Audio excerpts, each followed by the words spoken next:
반갑습니다. 반갑습니다. 반갑습니다. 예, 옆에 있는 분한테도 서로 인사하고 반갑습니다. 감사합니다. 네, 네. 예,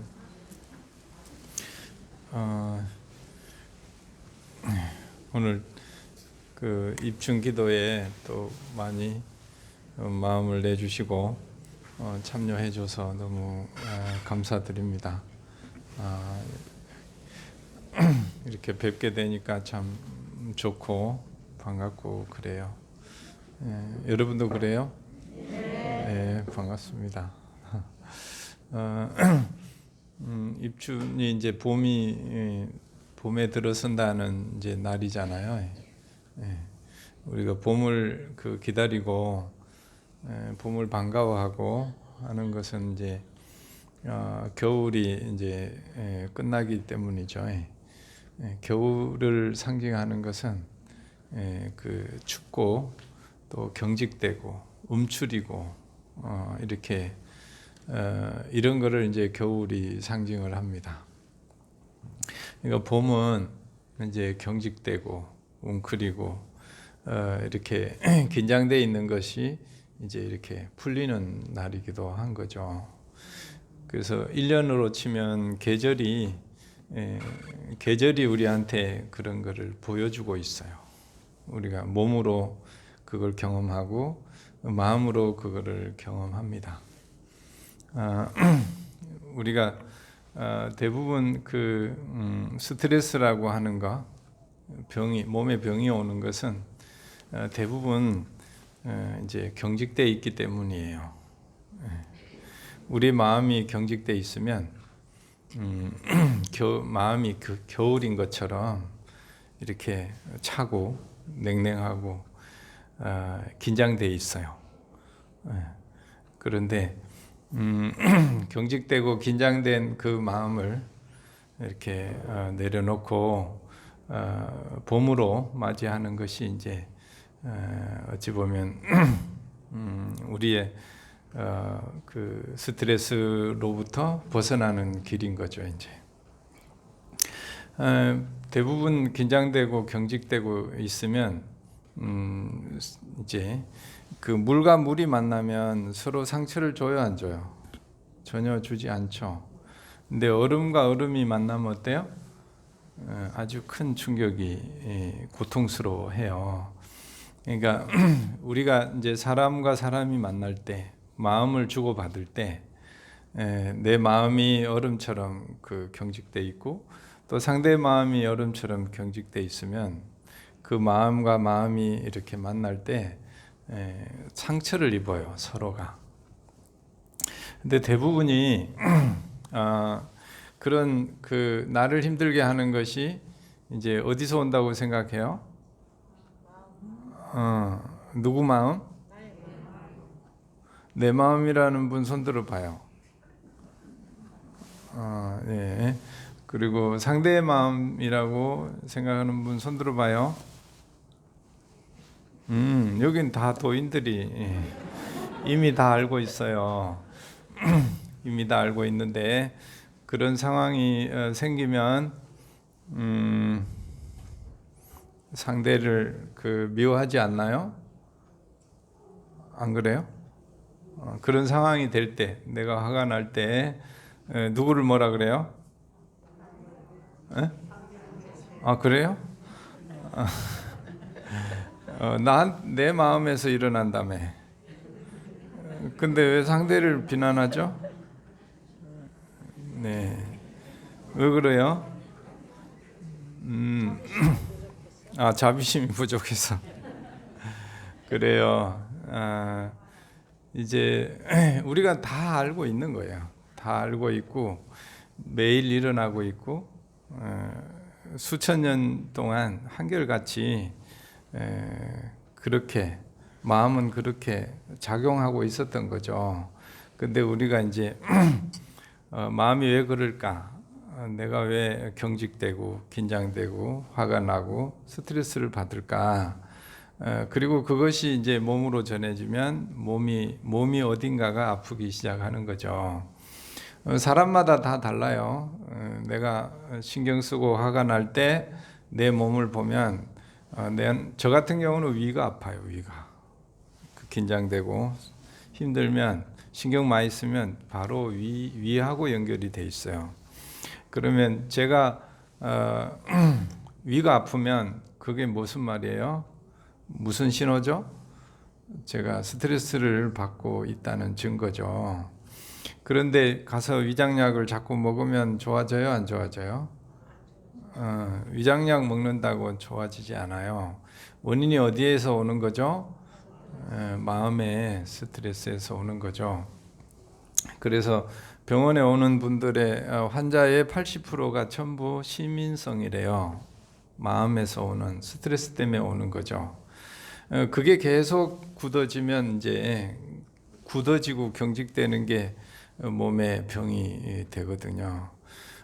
그래서 우리가 몸의 병을 예방하기 위해서 여러 가지 노력들도 하지만 결국에는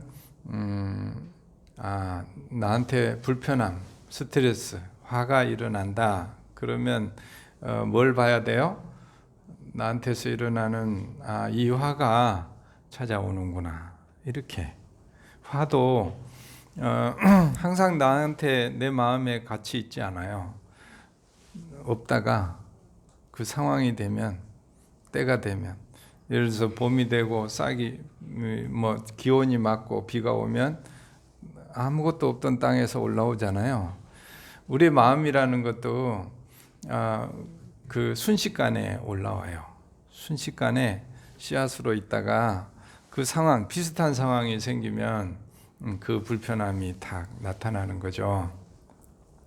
그래서 그 나타났을 때 바로 이제 우리가 아까 얘기대로 바로 어디서 올라왔다고요? 내 업식에서 올라오는데 저 사람한테서 오는구나 이렇게 보는 거하고 저 사람한테서 온다고 생각하면 원인이 어디에 있어요? 그 바깥에 그 사람한테 있죠. 그래서 그 사람이 바꿔주지 않으면 내 마음은 편해지지 않는다 이렇게 생각하는 거예요. 그러면 내 마음의 주인은 누가 되는 거예요? 그 사람이 되는 거죠. 그죠? 내가 내 마음의 주인인 것 같은데 현장에 닥치면은 내 마음의 주인은 누가 돼버려? 상대방이 돼버려요. 그러니 내가 내 마음을 치유할 수 있겠어요? 가능하지 않죠. 거기서부터 출발하는 거예요. 거기서부터 부처님 가르침은 뭐예요? 부처님이 우리한테 뭘 가르쳐 줘요? 스트레스에서부터 어떻게 벗어날 것인가? 번뇌를 어떻게 잘 관리할 것인가? 번뇌는 절대로 없어지지 않아요. 번뇌를 없애려고 싸워서 성공한 사람 아무도 없어요.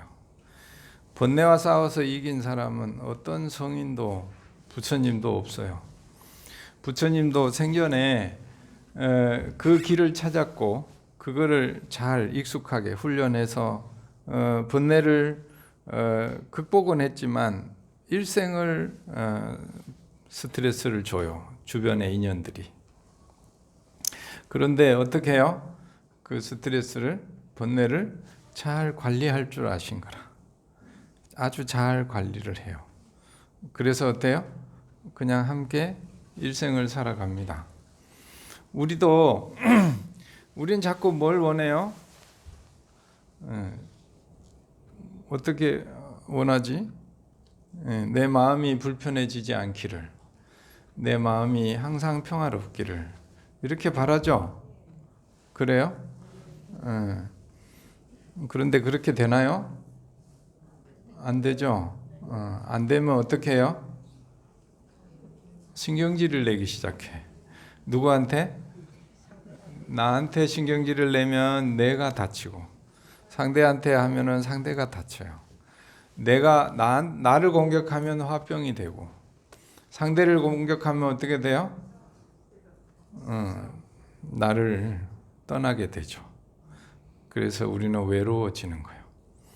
외로워지는 게 저 사람들은 왜 나를 좋아하지 않지?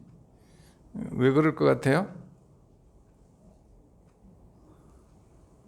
자기를 자꾸 모락하니까, 자기를 자꾸 공격하니까 가까워질 수가 없는 거지 이제.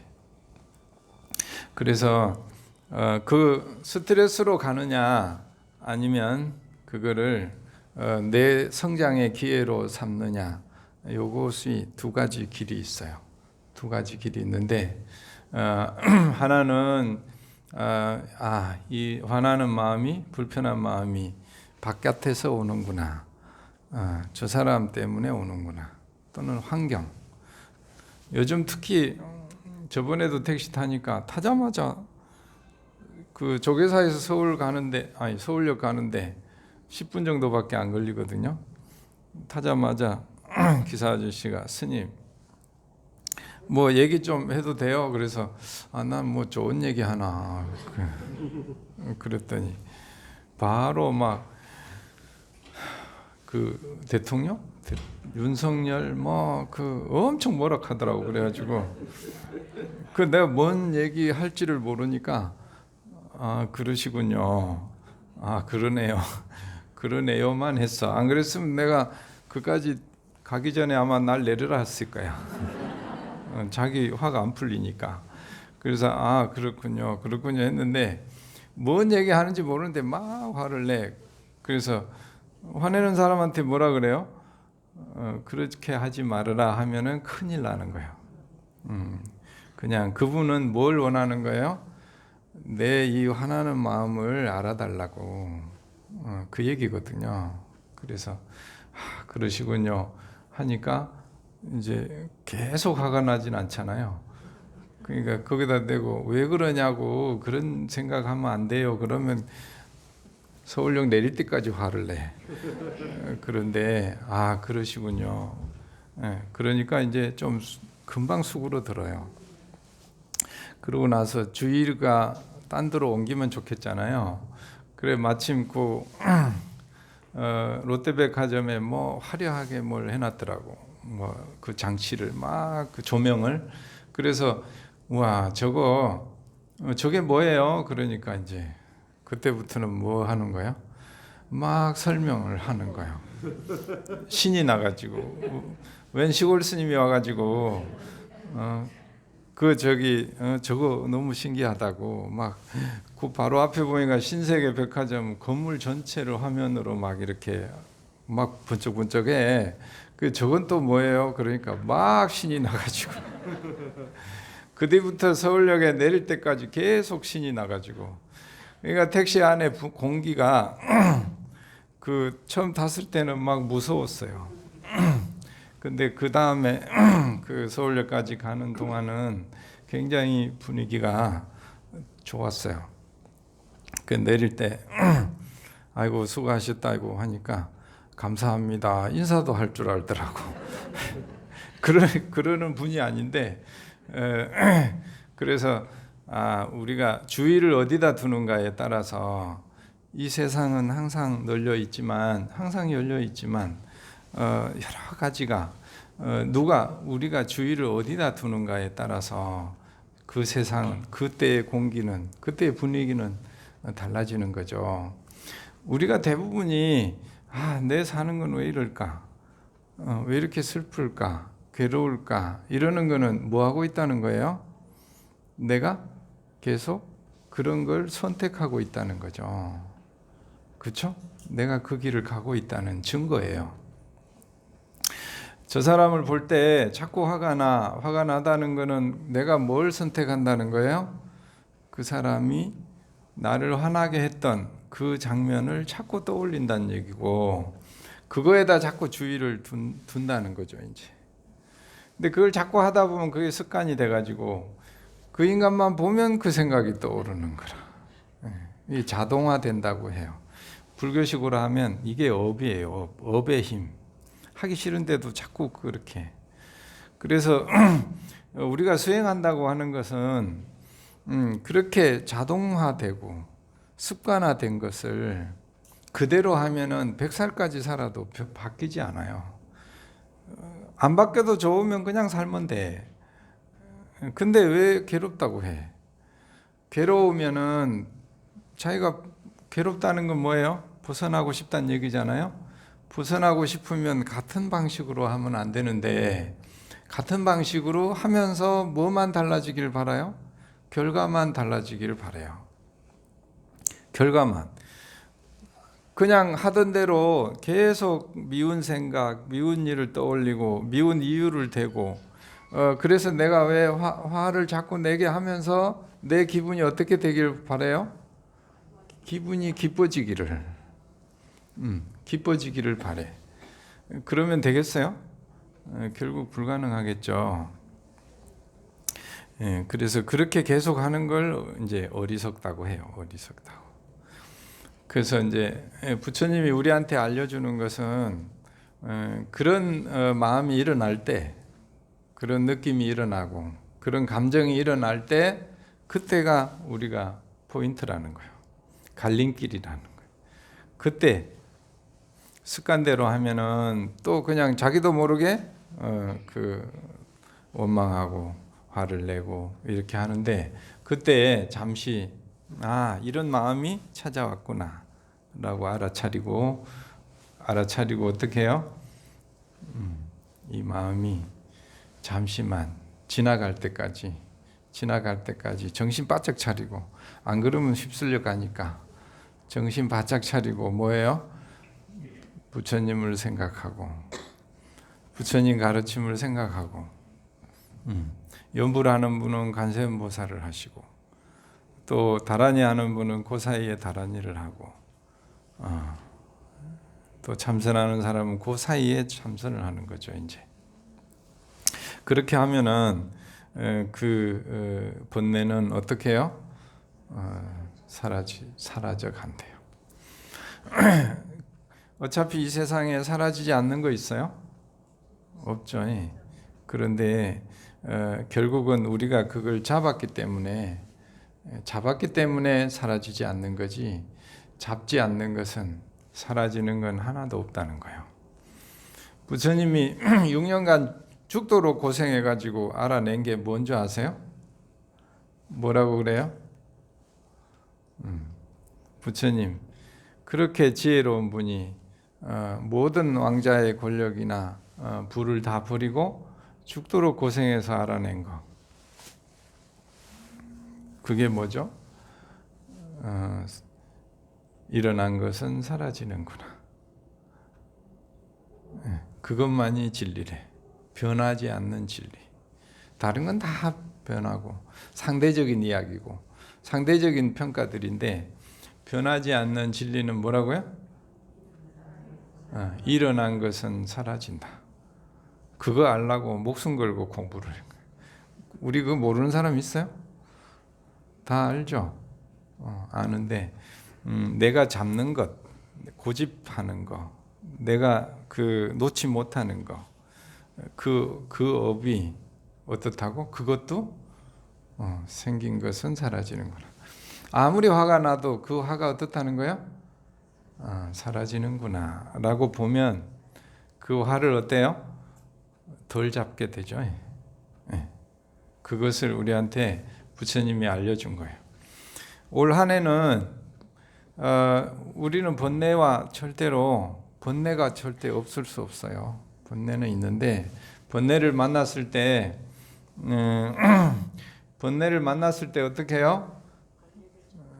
관리를 잘 하는 거지. 대처를 잘 하는 거예요. 대처를 잘 하는데 어떻게 대처해요? 이 마음이 또 찾아왔구나. 그놈이 자주 찾아오는 손님이에요. 손님도 매번 다 오는 게 아니고 자주 오는 그 손님이 와. 이 마음이 또 찾아왔구나. 그리고 어떻게 해요? 그 마음이 찾아왔으니까 왔으면 어떻게 해요? 좀 이따 갈 거죠. 좀 이따 가요. 그 마음하고 싸우면 싸울수록 그 마음은 사라지지 않아요. 그냥 놔두면 받아들이고 인정하면 그 마음은 금방 사라져요. 화가 났을 때 불편함이 찾아왔구나. 어떻게 해요? 불편함이 찾아왔구나. 이렇게 하면은 그 마음이 훨씬 더 금방 사라진다는 거예요. 그래서 올해는 부처님의 부처님을 늘 생각하고, 그게 이 책이에요. 고타마 부다의 생애라고. 우리 일상에서 어려움을 만났을 때, 힘든 사람, 또 나를 어렵게 하는 사람, 이런 사람 만났을 때, 그런 인연을 만났을 때 어떻게 대처를 해야 되는가? 우리는 누구한테 배워요? 엄마가 했던 거, 아빠가 했던 거, 또는 형제가, 친구가, 선배가 했던 거, 그거를 나도 모르게 배워요. 그래갖고 반응할 때 보면 그대로 하거나 아니면 정반대로 해요. 아버지가 술을 드셔서 너무 힘들게 했으면은 내가 술을 먹거나 아니면 절대로 안 먹어요. 그 두 가지가 다 같은 뿌리입니다. 그것도 결국은 아버지의 영향이에요. 아버지에게서 배운 영향. 엄마한테도 똑같아요. 나를 잘 봐요. 내가 어떻게 반응하는가, 힘들 때 어떻게 반응하는가 가만히 보면 부모에게 배운 경우가 많아요. 그래서 그렇기 때문에 사람 사는 게 대부분 비슷해. 천년 만년이 가도 사회가 늘 비슷해. 스트레스 받으면 어떻게 하고 어떻게. 왜 변하지 않냐? 그렇게 배워왔기 때문이에요. 그래서 우리가 부처님에게 배우려고 하는 것은 부처님은 그럴 때 어떻게 했을까? 이거를 꼭 찾아보세요. 그게 그대로 기록되어 있는 게 요 책입니다. 그래서 우리 절에서는 이제 앞으로 우리 스님들 상의해서 40대에 요거를 한 5분이라도 한 구절씩 읽을 거예요. 40대 10시에 오시면 읽고 그거에 대해서 잠깐 사유해 보는 거예요. 한 5분 정도 참선을 하고 명상을 하고, 그 다음에 이거는 부처님이 온전히 자기의 삶으로 보여준 예들이에요. 그리고 그 다음에 요 대념처경은 우리가 불교라고 하잖아요. 부처님의 가르침이 불교잖아요. 그럼 부처님이 우리한테 가르쳐 준 게 뭘까? 요즘은 직접 그것을 우리가 전해 들을 수 있어요. 세상이 좋아져 가지고. 그 가르침이 요 대념처경이에요. 대념처경이라는 건 지금 마음을 어디다 두고 살아야 우리가 행복하게 살 수 있어요? 번뇌와 함께 괴롭지 않고 어떻게 하면은 편하게 살 수 있어요? 그거에 대한 대답이 여기에 있어요. 여러분, 내가 마음 편하게 원만하게 사람들과 잘 지내면서 행복하게 살려고 하면 그 길을 찾잖아요. 그러면 이거를 읽으세요. 이거를 자꾸 보면 반드시 여기에서 길이 보입니다. 우리도 산에 갈 때 처음에는 길이 안 보이잖아요. 자꾸 다니다 보면 길이 보여요. 처음엔 당연히 길이 안 보여요. 또 무슨 말인지 모르겠어. 왜냐하면 다르게만 내 살았기 때문에. 근데 이거를 자꾸 읽고 하면 산에 없던 길이 나듯이 우리도 그 길을 발견할 수 있어요. 이거를 하면은 맨 뒤에 맺은말에 반드시 번뇌를 완전히 벗어나지 않더라도, 번뇌와 함께 살더라도 우리가 번뇌에 휩쓸리지 않는다, 고통받지 않는다, 그 정도는 될 수 있다라고 분명히 우리한테 부처님이 약속한 책이 이겁니다. 그래서 40대 이제 여러분들 기도하러 오시잖아요. 그럼 부처님을 만나보고, 그리고 이걸로 부처님이 어떻게 우리한테 스트레스로부터 벗어나는지, 번뇌로부터 어떻게 하면은 힘들지 않게 살아가는지를 이제 한 구절씩 읽을 거예요. 그리고 이제 또 한 5분 정도 명상을 하고 그렇게. 그리고 이제 우리 일상에서 그러면 관계들 속에서 어떻게 하면은 친절하고, 어떻게 하면 공감하고, 또 어떻게 하면 다른 사람을 존중하고, 이렇게 어떻게 하면은 그렇게 사는지는 보현행원에 잘 나와 있어요. 우리 40대 주심 하연 스님, 일봉 스님 그거 늘 읽으시죠? 네. 그게 우리가 행복하게 살 길입니다. 보여내온 내용이 뭐예요? 존중하는 거잖아요. 태도로 존중하고, 말로서 존중하고, 생각으로 존중하고. 가장 최고의 존중은 상대를 경청하고 상대에게 그 가르침을 청하는 거예요. 가르침을 청하는. 네. 옆에 사람 한번 봐요. 스승이 없는 것 같지만 내 옆에 있는 인연이 전부 다 스승이에요. 왜 그래요? 그분에게 뭔가를 물어볼 수 있는 게 있어요.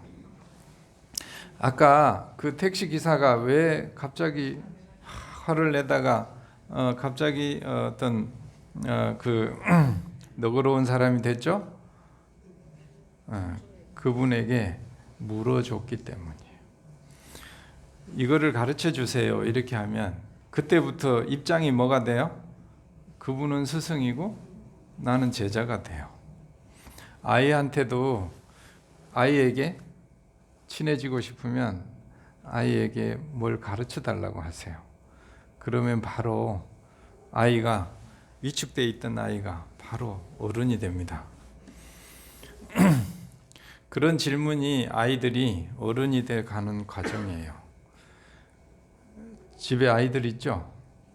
없으면 길 가다가도 만나면 남의 다른 아이일지라도 뭘 물어요?